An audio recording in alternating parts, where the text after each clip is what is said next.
The desert stretched endlessly, a vast ocean of gold and crimson dunes that shimmered under the ruthless Arizona sun. The air rippled with heat, and the horizon wavered like a mirage. Even the wind had grown tired of moving. It whispered only faintly, carrying grains of sand that hissed across the stones like restless ghosts. It was here, in this land of silence and sunburned bones, that they found her. The Apache hunting party had been tracking a wounded antelope since dawn, their horses moving carefully across the hard ground. Taza, son of Chief Nanton, rode at the front. He was young but already known among his people as fearless and fair, with eyes that read the earth like a storybook. When he saw the vultures circling ahead, he raised his hand to halt the others. Death, he knew, was near. But it wasn't the carcass of an animal they found. It was a woman. She lay half buried in the sand, her skin burned, lips cracked, dress torn by wind and rock. A pale thing in a land of fire. Her blonde hair, dust-streaked and tangled, was spread across her face, and her hands clutched at nothing but sand. Taza dismounted slowly, crouching beside her. He touched her wrist, feeling the faint, fluttering heartbeat of one who has walked too far beyond her strength. "She is still alive," he said in his native tongue. The others exchanged wary glances. "She is white," one of the older warriors murmured. "A settler. Maybe bait for a trap." Taza did not answer. His gaze swept the dunes for signs of others, tracks, wheels, or the glint of rifles, but there was nothing. Only the scattered remains of a burned wagon a mile away, smoke still rising faintly like a final prayer. Ravens picked through the ashes. The woman stirred, a dry whisper escaping her lips. "Water, please." Taza took his canteen and lifted her head gently, letting a few drops wet her mouth. She coughed, gasped, and opened her eyes blue, dazed, unfocused. For a moment, they met his, and in that moment Taza felt something unfamiliar stir within him. Pity, yes, but also curiosity. Who was this fragile creature who had wandered so far into the heart of Apache land? The others grew restless. "Leave her," another warrior said. "If soldiers come searching, they will blame us. She brings trouble." But Taza shook his head. If the Great Spirit wished her dead, she would not still breathe. His voice carried the weight of quiet authority. He wrapped his blanket around her and lifted her onto his horse. When they reached the village by dusk, the sky was painted with streaks of violet and blood orange. The women came from their huts, whispering when they saw the pale stranger. Some crossed themselves. Others simply stared. The old medicine man Shanto frowned as he looked at her. "She does not belong here, Taza," he said. "Her people bring fire and iron. They will come looking." "Then let them come," Taza replied evenly. "She will die if we send her away." They laid her in Taza's mother's hut. For days she drifted between fever and sleep, muttering words no one understood. Taza's mother bathed her wounds and fed her broth. Each time she awoke, she looked around as if seeing the world for the first time. On the fourth day, when the fever broke, Taza came to her side. She stared at him for a long time before speaking. Her voice was hoarse but soft. "Where am I?" "You are among the Apache," he said. Her eyes widened slightly in fear, but she didn't flinch. "Apache," she repeated, tasting the word. Then she whispered, "My name is Clara." "Clara," Taza said slowly, letting the name settle in his mouth. "Do you remember how you came here?" She shook her head. "There was fire." "And shouting?" "I ran."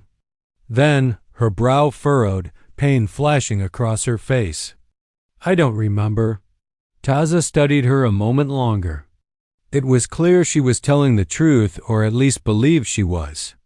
Whatever had happened out there in the desert had stolen her memory as surely as the sun had burned her skin.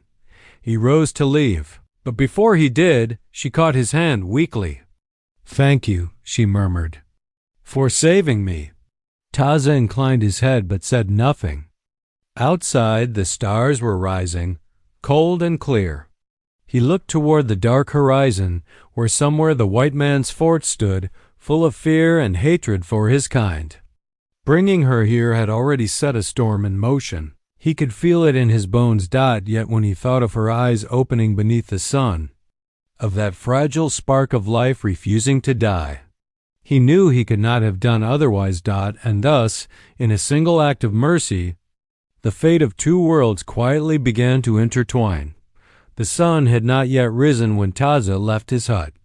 Dawn in the desert was a sacred hour, soft, fragile, a brief peace before the day's harshness returned.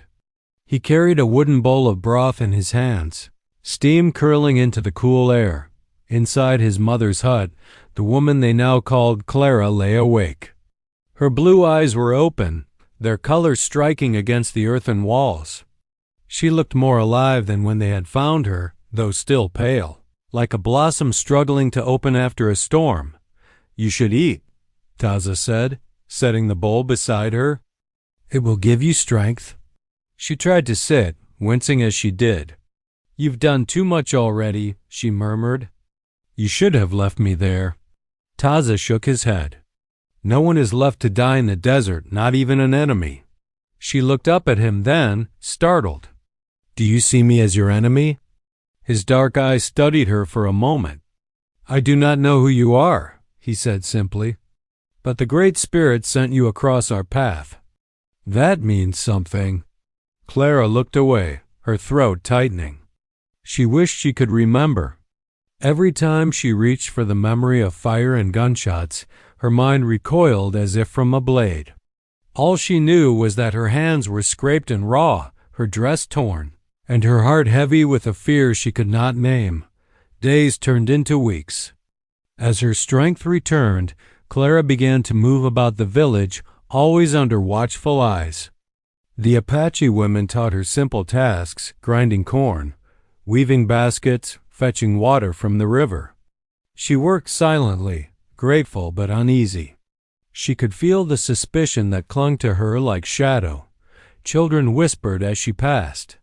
Some laughed, tugging at her pale hair, fascinated by its strange color. Others kept their distance, clutching their mother's skirts. Only Taza treated her without fear or mockery. He often came to her in the evenings when the sky flamed red and gold.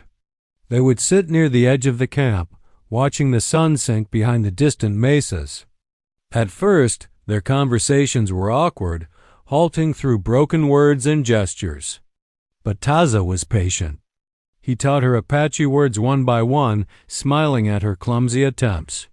"Shash," he said one evening, pointing to the hills. "Bear." "Shash," she repeated, and he nodded approvingly. "And Tunizzi?" she asked, gesturing to the horse he was tending.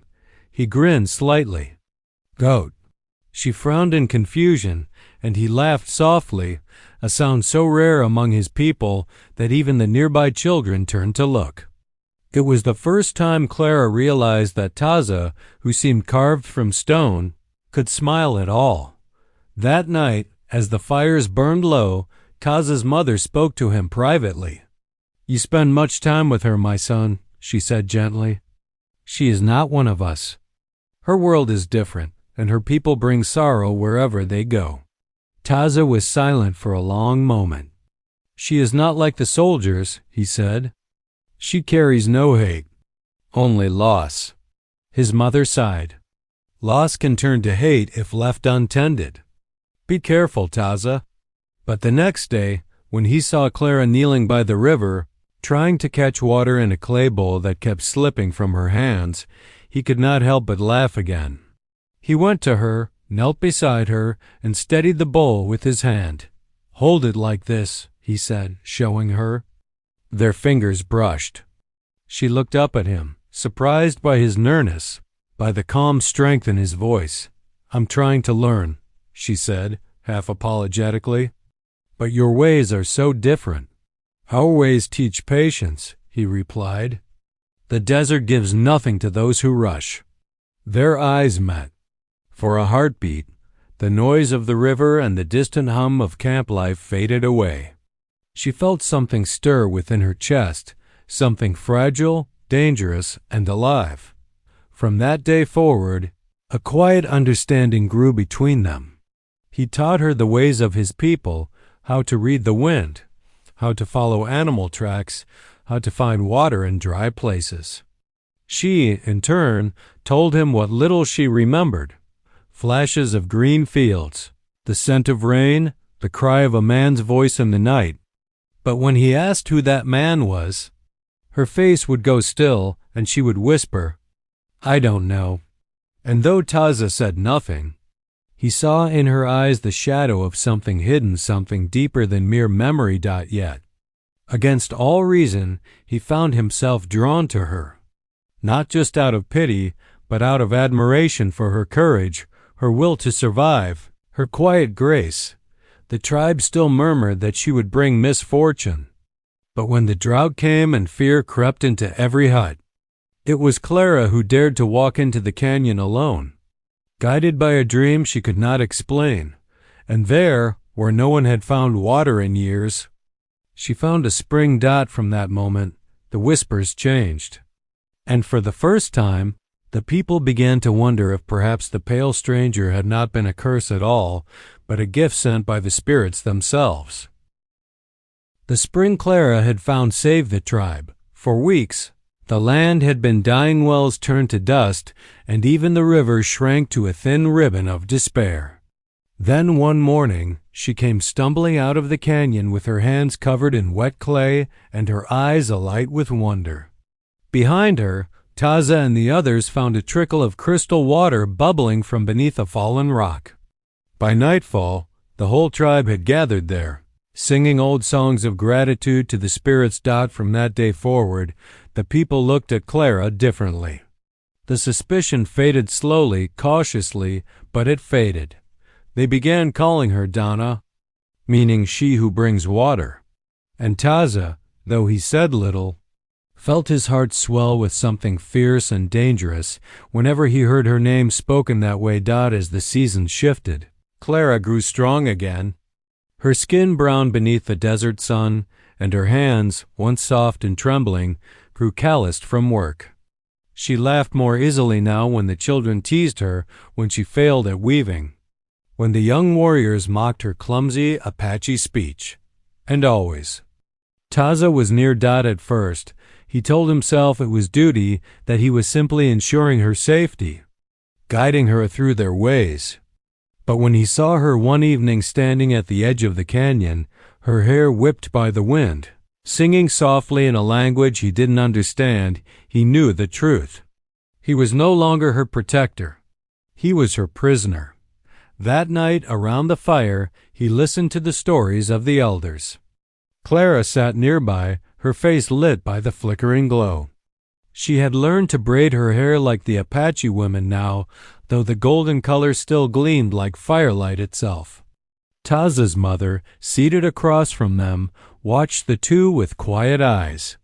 When the others drifted away, leaving only the crackling embers, Clara turned to him.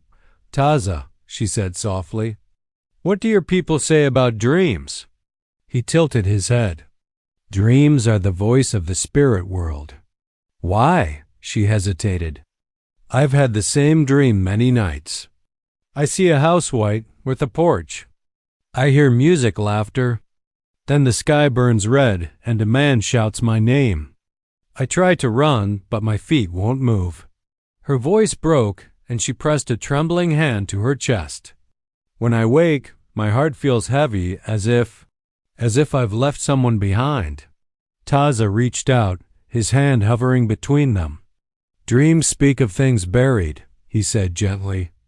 "But sometimes it is mercy that they remain hidden." She looked up at him, eyes glistening in the firelight. "Do you believe I did something terrible? That's why I can't remember?" Taza shook his head. "No, I believe the desert burns away what must be forgotten. You are not who you were, Clara. You are who you choose to be now." Something unspoken passed between them then, an invisible thread of trust, of longing. Clara felt her pulse quicken.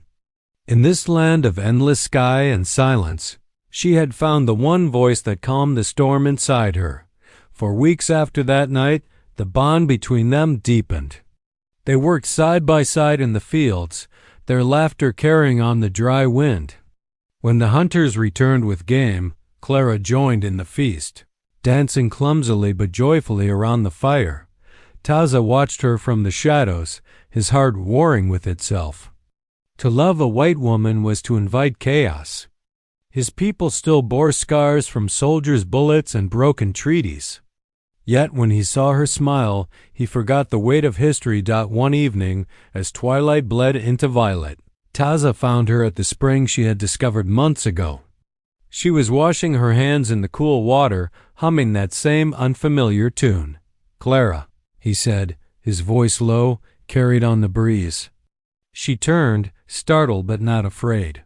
"I was thinking," he continued, stepping closer. "Perhaps the spirit sent you here not by accident. Perhaps you were meant to stay." Her lips parted, uncertain. "Stay? Here?" "With us," he said. "With me." For a heartbeat, the world stood still. The sound of water trickling over stone, the wind sighing through the canyon, it all faded until there was only the space between them. Clara's eyes searched his, and she saw no demand there, no claim, only a question, offered with quiet hope. "Yes," she whispered finally. "If you'll have me." Taza smiled, then a rare, quiet smile that reached his eyes. He reached out, brushing a lock of hair from her face.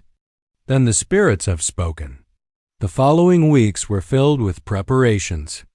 The tribe, seeing Taza's resolve, accepted their union as a sign of destiny. The elders said it would bring peace between their worlds. On the night of the new moon, they married beneath the stars. The drums beat softly, and the desert wind carried the scent of sage and fire. Taza and Clara stood hand in hand before the people, and for the first time she felt whole, no longer lost, no longer haunted. Yet far beyond the canyon, beyond the sleeping hills, a campfire burned in the darkness. And beneath its orange glow, a man in a soldier's coat studied a torn photograph of a woman with golden hair, and whispered her name. The moon hung low that night, full, pale and watchful, as if the desert itself were holding its breath. The wedding fires had burned down to embers, and most of the tribe slept beneath the blanket of stars. The laughter, the drums, the songs, all had faded into a silence too deep to be ordinary. Inside Taza's lodge, the flicker of a single flame painted their faces in gold and shadow. Clara sat beside him, her hair unbraided, her white wedding cloth traded for a simple woven shawl. Her hands trembled slightly as she traced the beadwork on its edge. Everything about this night, the warmth of the fire, the rhythm of her heartbeat, the scent of sage in the air felt fragile, like glass that could shatter at any sound. Taza reached for her hand. His touch was gentle, grounding. "You are my wife now," he said softly in Apache, his voice low and sure. "The spirits have blessed us." Clara smiled faintly, her heart full yet uneasy. "And you are my husband," she whispered. "I never thought I would find peace again, but you—" She stopped herself, unable to finish. The words caught on something unseen, something heavy pressing against her memory.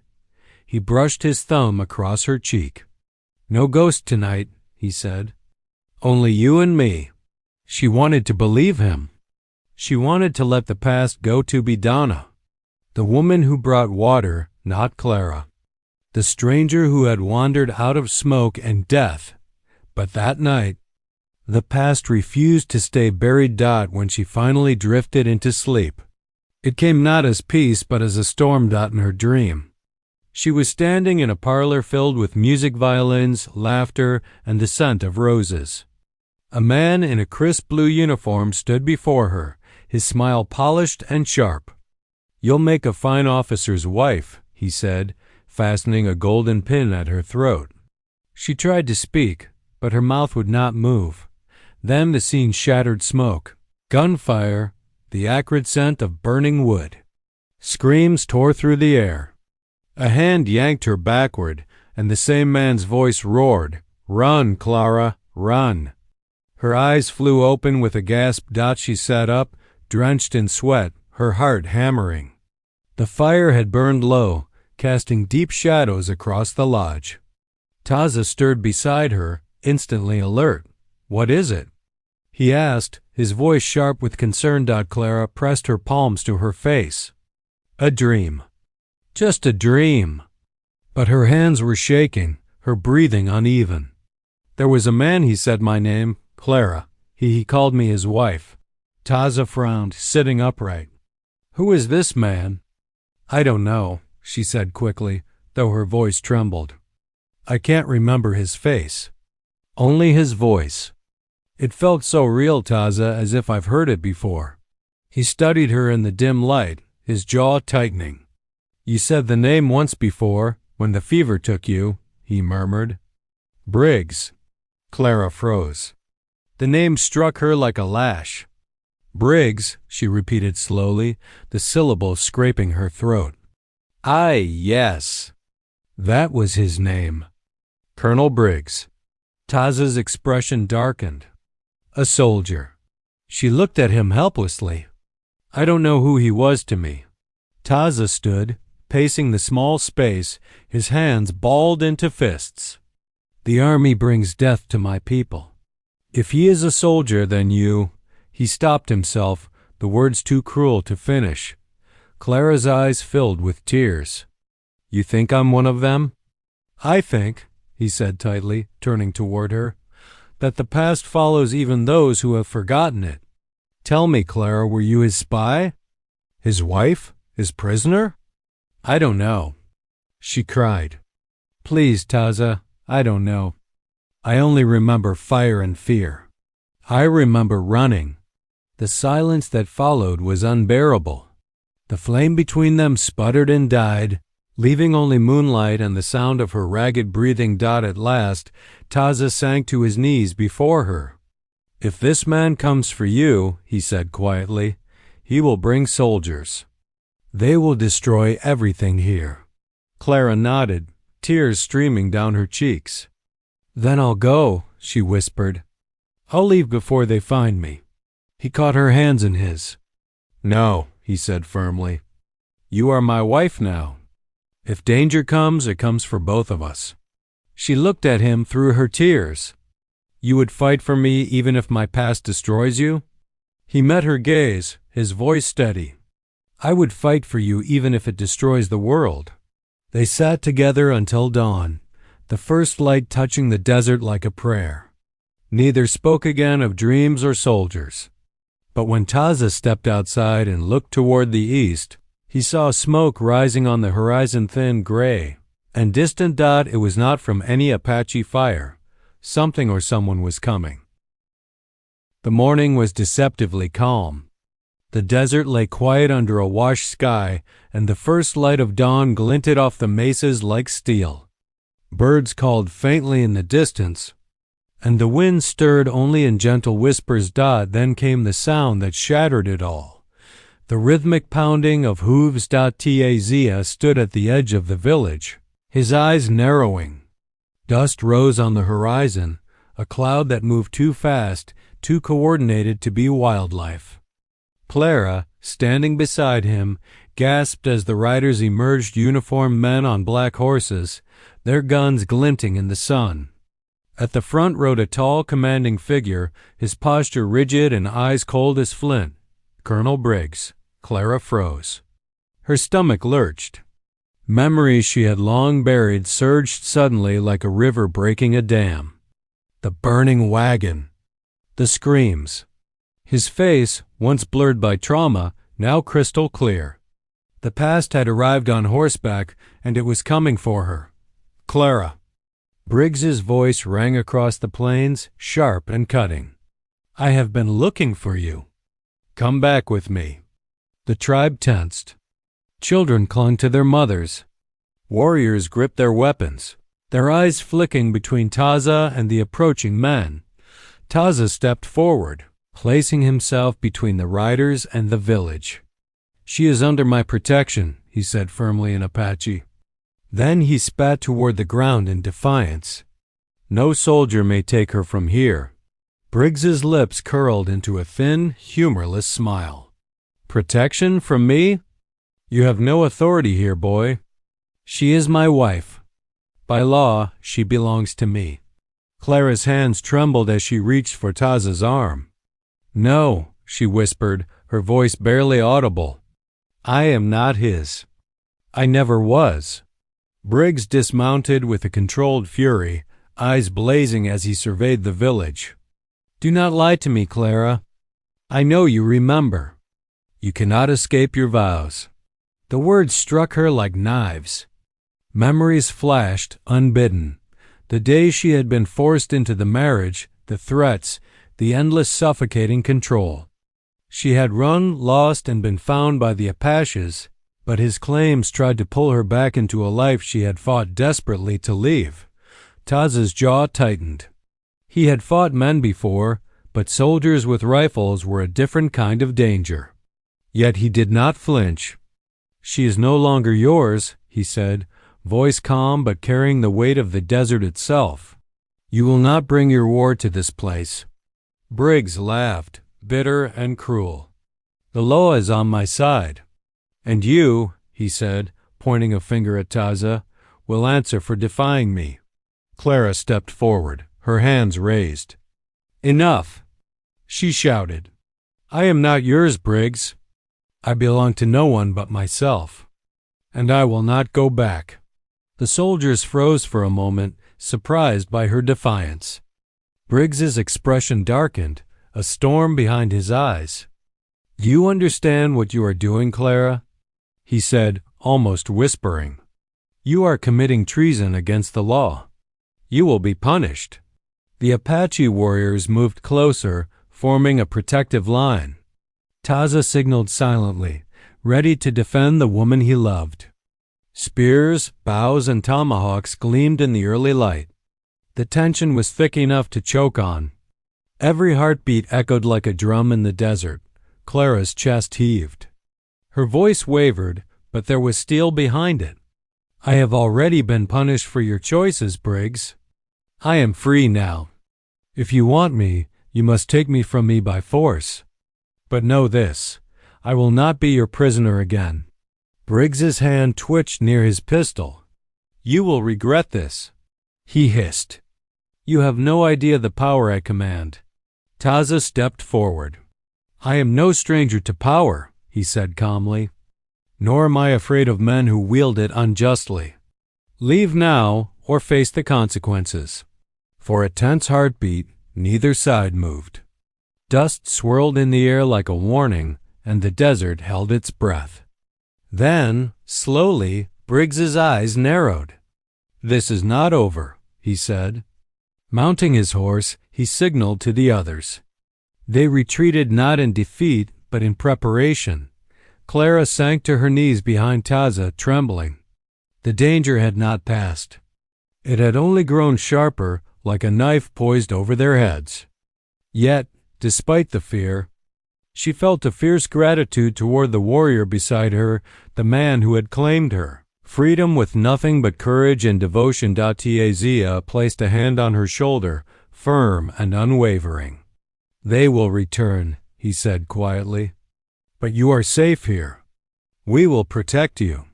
Whatever comes, we will face it together." Clara nodded, her tears glinting in the sunlight.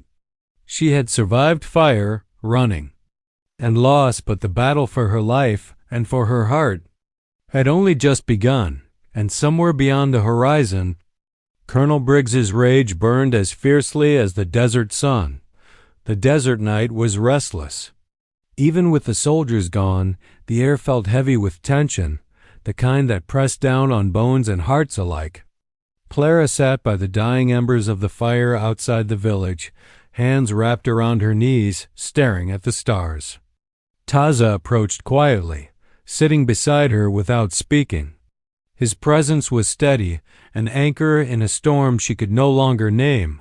"You can tell me now," he said softly after a long silence. All of it. Whatever you have hidden, whatever you've been running from.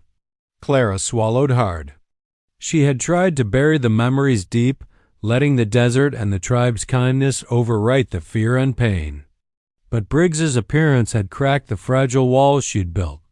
Now, sitting here with Taza, she realized she could no longer lie not to him, not to herself. I was married to him, she whispered, voice barely audible. Not by choice. He took everything from me. My family, they were killed. He forced me to marry him afterward. I escaped. Taza's eyes darkened, though he remained silent, waiting for her to continue. I remember. Bits, Clara continued, trembling. The fire. The screams. I ran for days, trying not to think.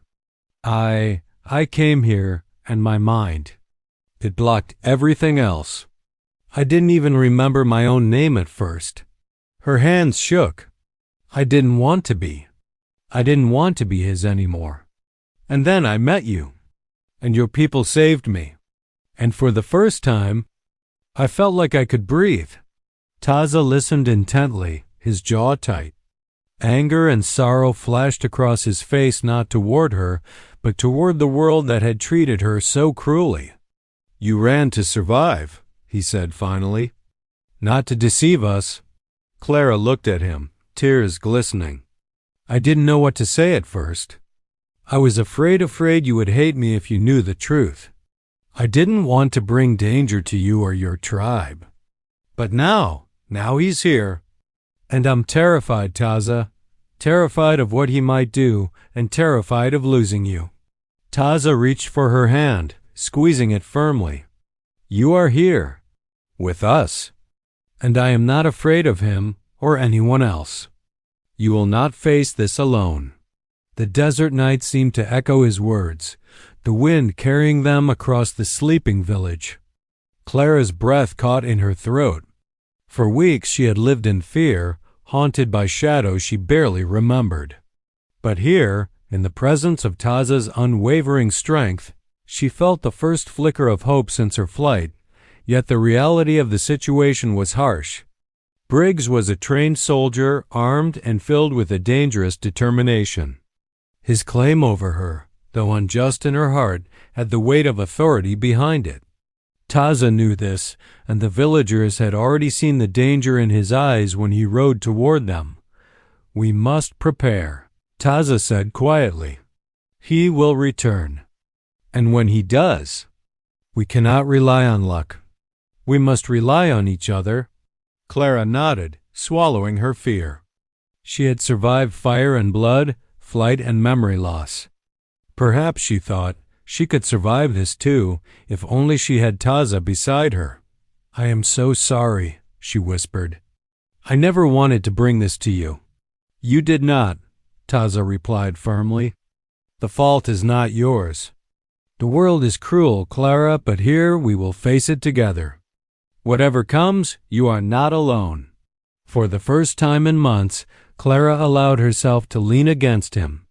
The warmth of his presence seeped into her bones. She closed her eyes, letting herself believe that maybe, just maybe, the desert had not only saved her body, but had led her to someone who would guard her heart as fiercely as he would her life. But in the shadows, the distant hill still held a threat. Briggs would return.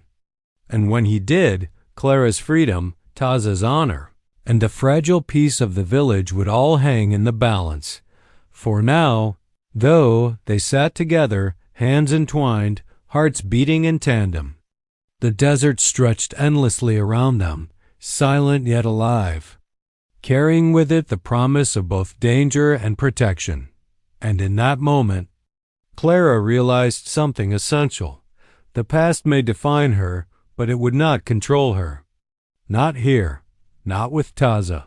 They would face what came together, come fire, blood, or betrayal.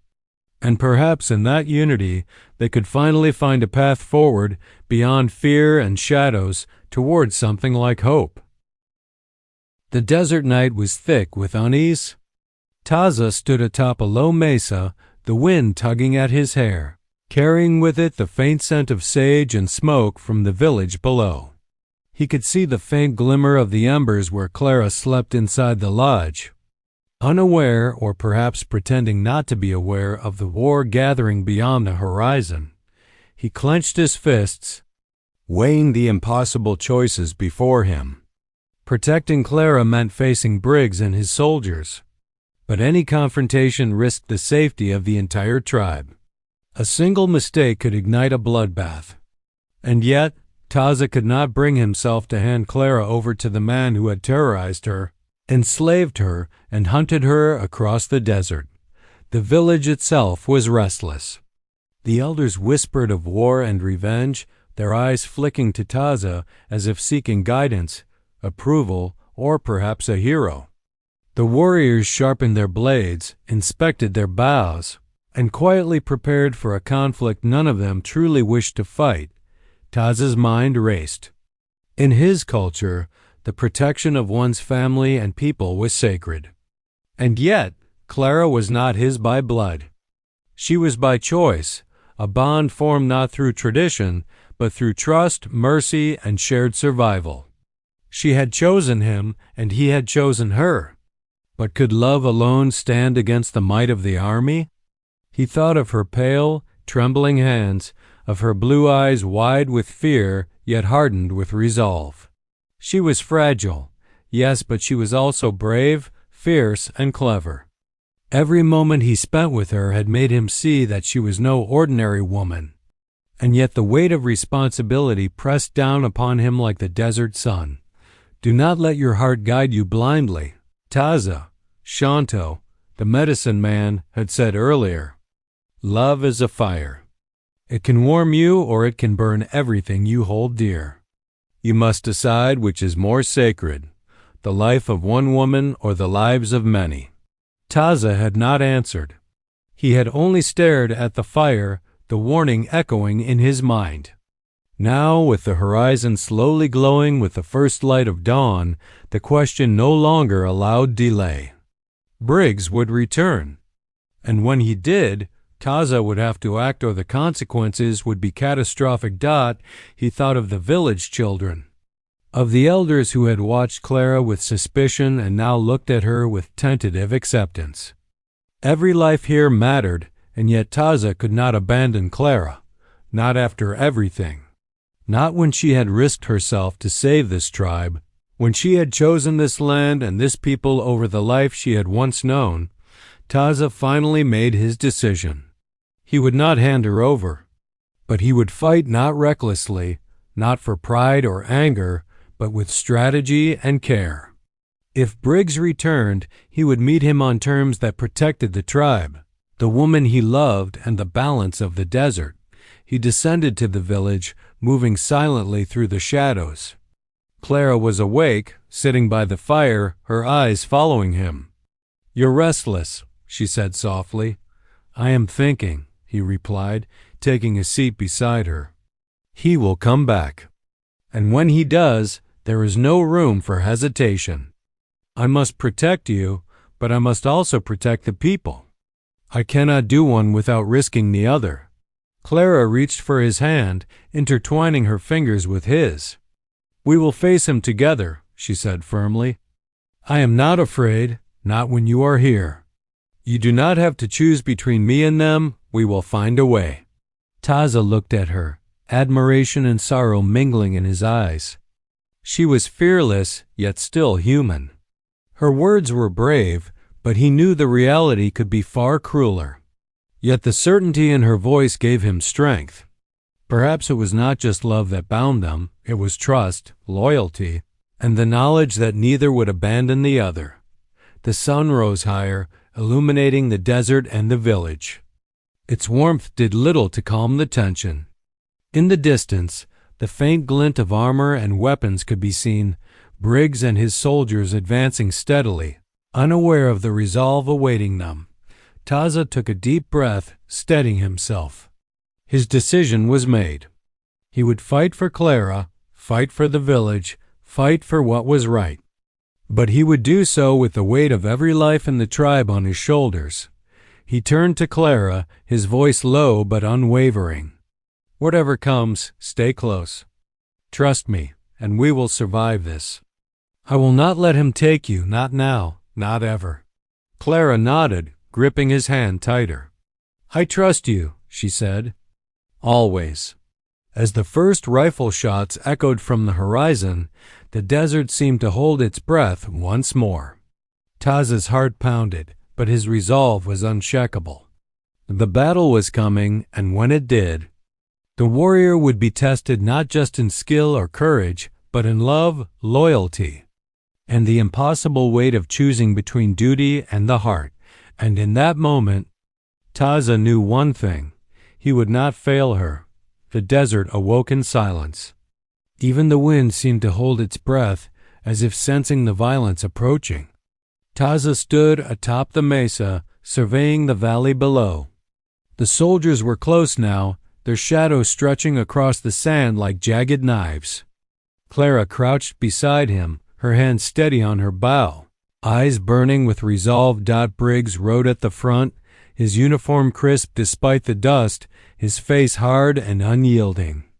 The man had the air of someone used to command, but tonight Taza could see the tension flicker in his eyes. He was confident, but overconfidence in the desert was dangerous. Taza signaled to the warriors, hidden among the rocks and dunes. Arrows were nocked, spears ready, and silent prayers whispered under their breaths. The trap was set not for bloodshed, but for defense. Briggs would not leave the desert alive if he threatened the village. Clara's voice broke the tension. "Taza," she whispered, "are we ready?" He nodded. "Ready. Stay close to me. Remember, your strength is not in fear, but in control. We fight together." The first clash came like a storm.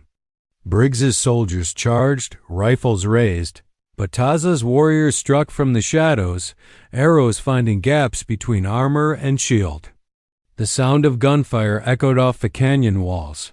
Mingling with the whoops of the Apache defenders, Taza moved like a phantom, precise and deadly.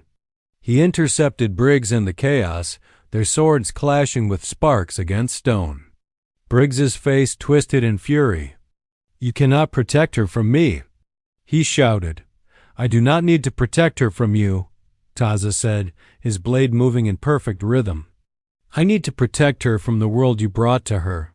Clara, bow in hand, moved with equal precision, her arrows finding their mark among the soldiers who dared advance too far.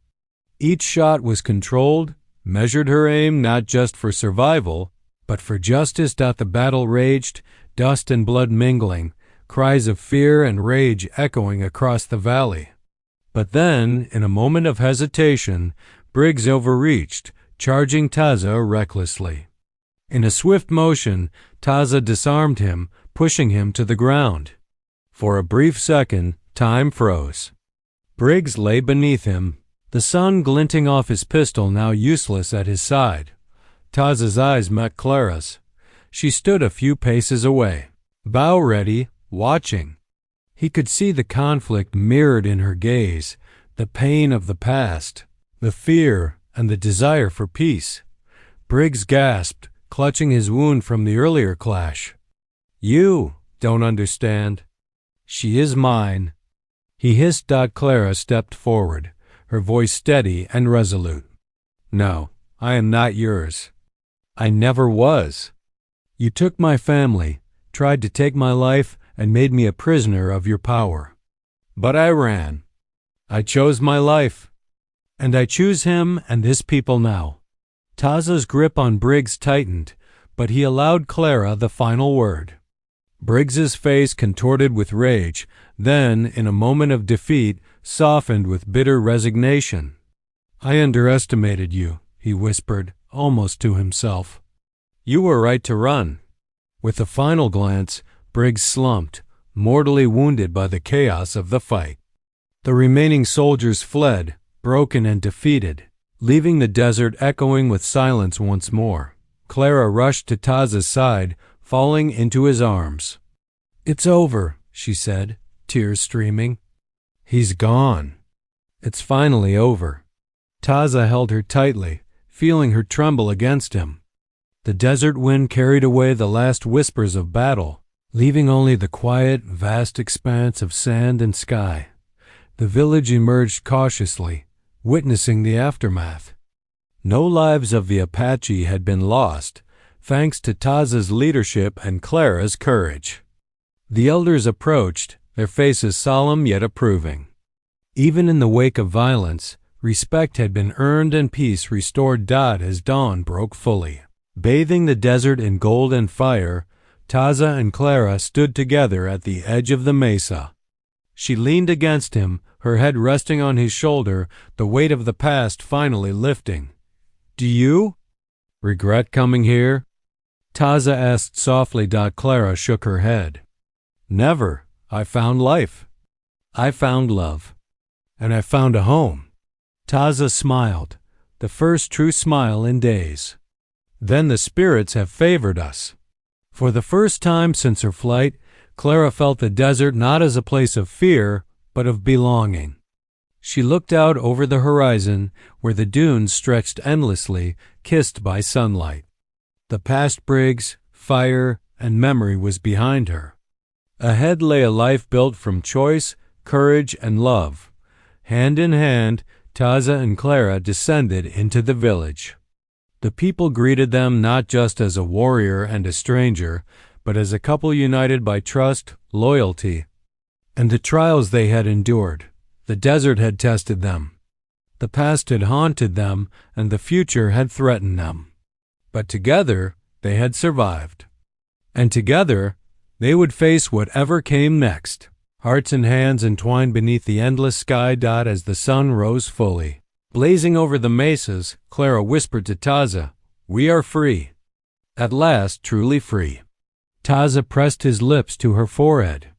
"Yes, and no one, not fire, not soldiers, not the past can ever take that from us." The desert stretched endlessly,